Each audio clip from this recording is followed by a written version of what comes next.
Hey guys, and here back again making concepts.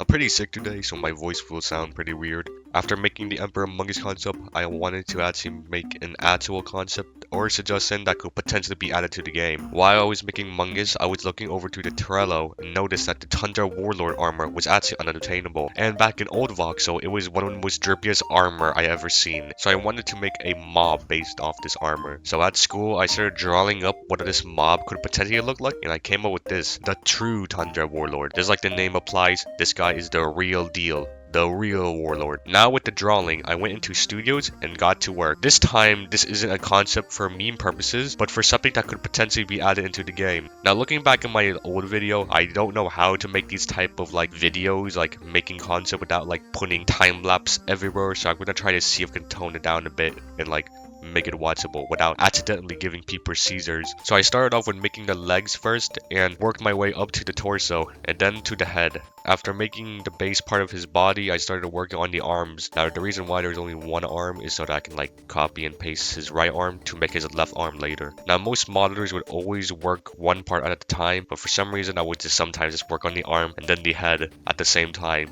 I don't know, that's just how my brain works. I was also debating whether or not I should give him fingers or just make his hand like a fist, but I was gonna worry about that later. After putting the details on his hands, I switched my focus onto the head, and instead of a neck plate, he would have this jaw thingy something. It's not his mouth, but just an external jaw, kind of like that axe guy from One Piece. And since this guy resides in Tundra, it wouldn't make sense if he was an ice element or something. I don't know. So I made the eyes of the helmet glow blue, like he's full of ice or something. Like he got ice powers, I guess. Also, before the polls, I ended up not recording myself coloring him and giving him more details because this was way before the polls, and I was debating if I wanted to record myself making these concepts, but I realized if I do this, I lose content. My little YouTube name is Ant Makes Content. So here's what he looks like now, so that's pretty cool. So after I was done modeling the Tundra Warlord, I started making his weapon, and I have no clue what his weapon would look like. I thought an axe, but I never made weapons before, so I took a leap of faith, and it doesn't look too bad, I think. And because of this axe, I ran into some problem. His legs aren't touching the ground, which kind of makes this a problem for me because how am I supposed to make his idle and walking animation? So I tried to make him T-pose, but kind of looked awkward seeing him T-pose. So I did one simple solution, put the axe off to the side and called it a day. I also realized he was a bit too tall, so I had to resize him to see which scale worked best for him. I also wanted to make sure he was taller than the Iron Slayer because he's cool like that, and ended up with this scale.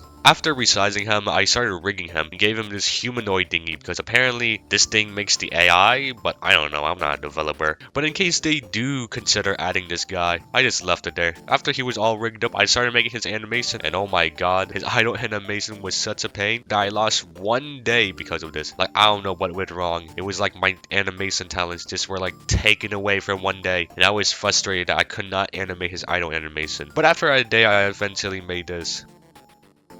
Then I made his scream, kind of like when an Iron Slayer detects a player nearby and screams. This guy will do the same thing, and I got this. Then every animator's worst nightmare, the walk animation. And here it is.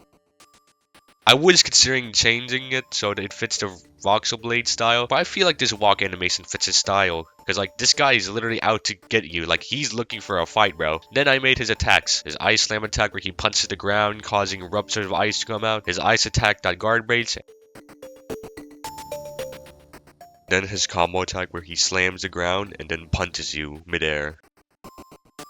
One thing I wanted to add was that he would scream or go grah anytime he would be done making his attack to give him a personality, like he's an insane bloodthirsty warrior. And I wanted to refine his animation and make more attack animation, but I was lazy, so my bad. And now with all that done, let's explain how the true Tundra Warlord would work. Obviously, his name is the true Tundra Warrior. His class type would be that of either a mini boss or an intermediate boss. His spawn location would be further into Tundra near the Northern Kingdom or somewhere over there. He will be a hostile and passive mob depending on your level. You see, this guy fights for glory, not for honor, but for glory. So he's out here looking for the toughest warrior to fight against. So how his behavior will work is that if you're level 30 or 40 or below, he will not aggro on you unless you hit him. If you're level 40 or above, he will become hostile and aggro on you no matter what. Upon killing the true Tundra Warlord, he will have a death animation in which you want to make sure you are not close to him, because when he slams into the ground, it will do some damage before he eventually dies. Upon killing the true Tundra Warlord, he will either drop his loot or any other loot that comes with the Nova Kingdom update. I have no clue, man. Now here's all his animations playing in order.